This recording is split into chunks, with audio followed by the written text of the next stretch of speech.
let's have an aunt move in and basically kind of take over the household. And that's what we ended up doing. But all the facts, it looked good, but there was an unspoken fact that wasn't said and that they knew about, but they just placed in the back burner. And that unspoken fact was that all of my aunts had a terminal illness. They had the same thing Polly and I have that we nowadays overcame, but in those days there really wasn't a cure.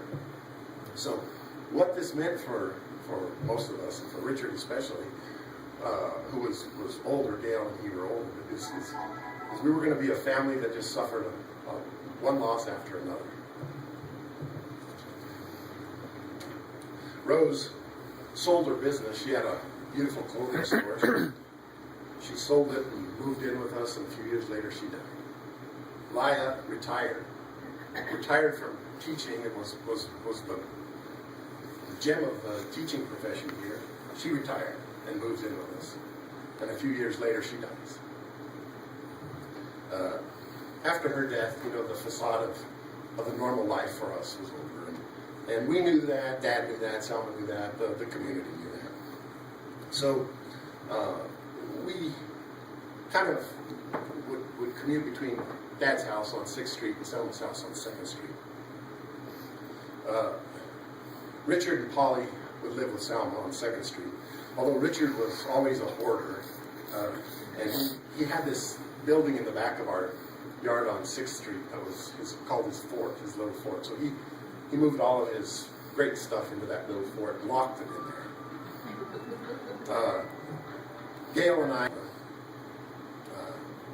we knew we were still loved. We knew all of that, and I think that was always very powerful. But we go to Selma's and after school, and we'd eat dinner there, and then we'd go to our home. Or on weekends, I'd walk it depended on what I wanted to do. I'd be at 2nd Street if I wanted to see someone, or I'd go to 6th Street if I wanted to just be alone and watch TV. And so, really, my home kind of expanded between the 6th Street and the 2nd Street, and another funny thing happened. Like I said, as in coming up with this, I realized there were a whole row of houses along this path, and there were a whole people that had been here all their lives and were retired or older ladies, and Mrs. Vincioni, Mrs. Ortiz, Mrs. Scarcelli, Mrs. Hancock, they all were along this path. And here's this 5 or 6 year old boy that would wander up to their door, and I don't know if I knocked or just went in, but I'd go in and they'd welcome me. They'd be busy. The mother, Mrs. Scarcelli, would drop what she was doing, and she'd run and get me and sit me down and welcome me in. They'd make a breakfast for me. Mrs. Ortiz always had freshly made tortillas, whatever I wanted. They'd make breakfast or lunch, and then they'd sit down with me at the table afterwards and spend as much time as I needed, I guess, talking to me about things, just talking. Later on, the same thing happened with Mrs. Gaddy, Mrs. Sagata, Mrs. Boyle, Mrs. Grant. It was a similar thing.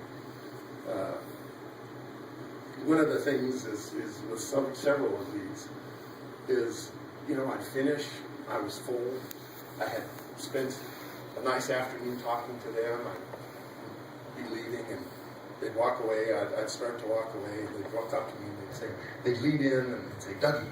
Everybody in Raton is Dougie or Nicky or Dicky or Julie, Chuki or Leanne with a Y.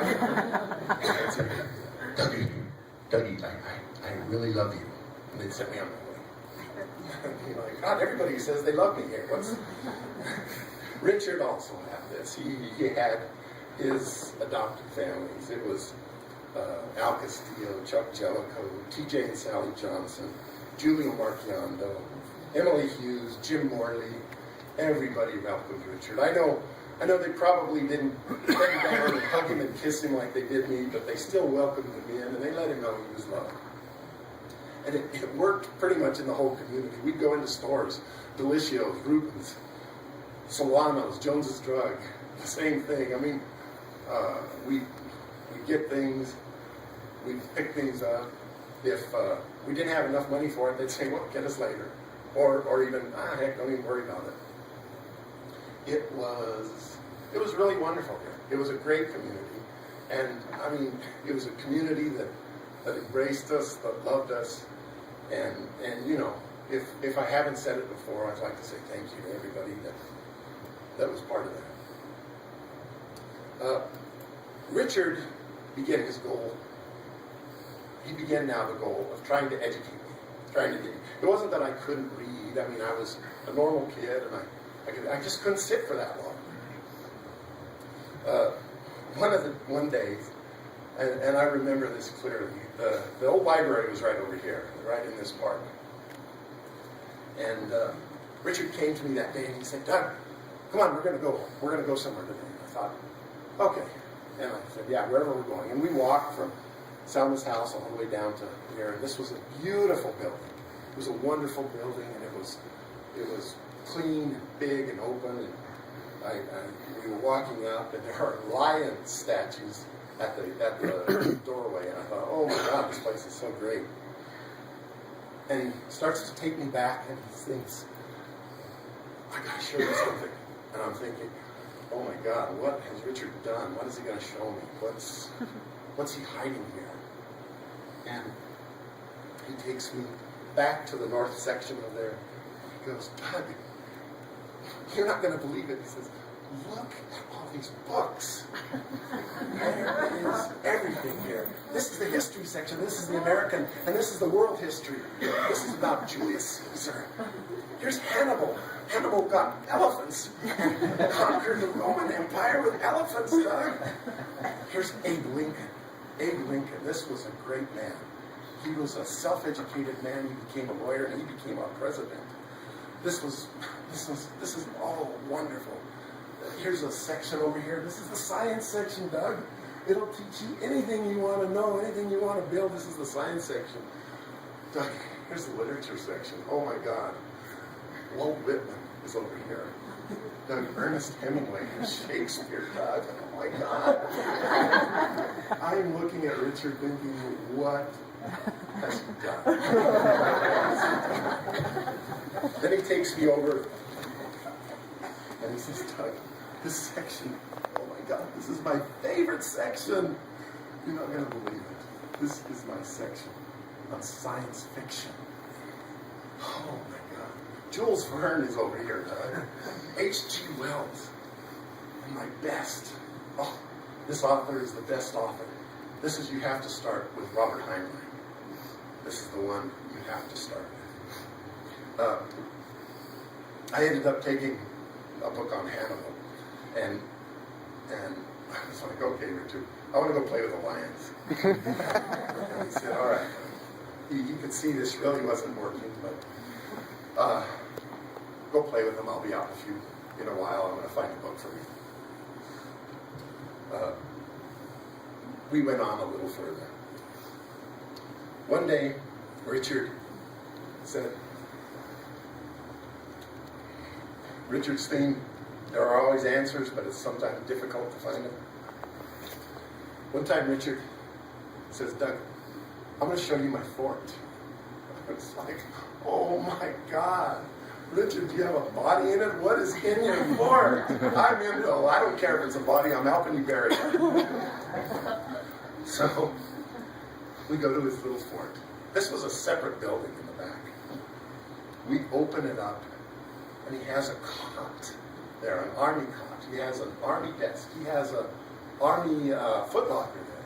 This looks exactly like a thing, like something out of World War II.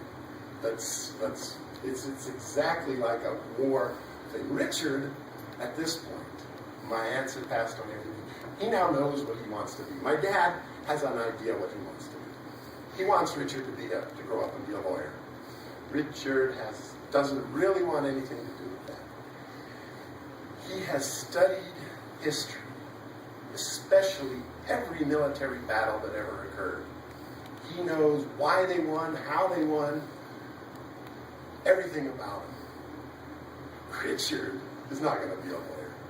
He is going to grow up and become a military commander that saves our country and goes down in history as the greatest military commander we've ever had. So we go in and we're looking around, and I'm like, oh my God. And I look in the corner, and there's boxes and boxes. And Richard says, Doug, you can't read those. Those are forbidden magazines. And I look, now they're not Playboys. Back in the 50s, a psychologist did a study, and he was studying deviant behavior, and he went to a bunch of prisons, and he interviewed all the prisoners. And he found one thing in common with all of them. They all read comic books. And he decided comic books cause deviant behavior. And this was a theory. They actually had hearings in Congress on this, and it was well thought of. And I don't know if any of you remember in Raton, really, everybody kind of believed that. I mean, this was serious here. We weren't going to let our kids read comic books, but Richard had piles and stacks of comic books. And I sat down and was like, oh my God, and started reading those and was hooked. And now, you know, they were used to me running in and running out and not knowing it, and I was like, Doug, where is he? I mean, he's gone for hours. And I was able now to sit down for hours and do one thing and not be a problem. And it really kind of focused me and began my journey through books.